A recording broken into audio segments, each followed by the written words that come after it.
I like to think that one of my greatest strengths is being able to always focus on the bright side and to see the glass or the world as half full. I'm an eternal optimist by nature, to the chagrin of many colleagues and friends. However, I believe that in a tough profession such as nursing, this outlook has been a real asset.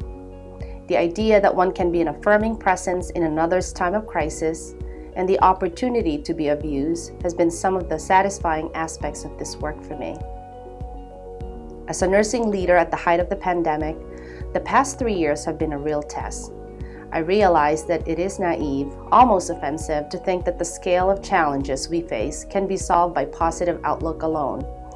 I do not need to reiterate what we have been through as a profession, only to say that for the many stories of commitment, dedication, and profiles of courage, I can account for an equal number of instances of anxiety, depression, paralyzing fear, and almost insurmountable stress. Although the pandemic has somewhat eased, we are now dealing with staffing shortages, burnout, and the drain from nursing leaving their jobs or leaving the profession completely. I was a bedside nurse for almost 2 decades. As I reflect on my experiences providing that type of critical care nursing, I realize that what makes it unique from other nursing roles is that the gratification is immediate.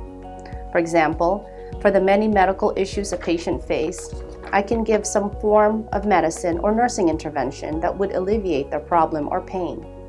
The cause and effect relationship is clear and almost instantaneous, and in that sense, it is quite rewarding work. In nursing leadership, however, the impact is less clear and never linear or immediate. As one lays the groundwork, the best one can hope is that there is an eventual impact, even if it takes months or years.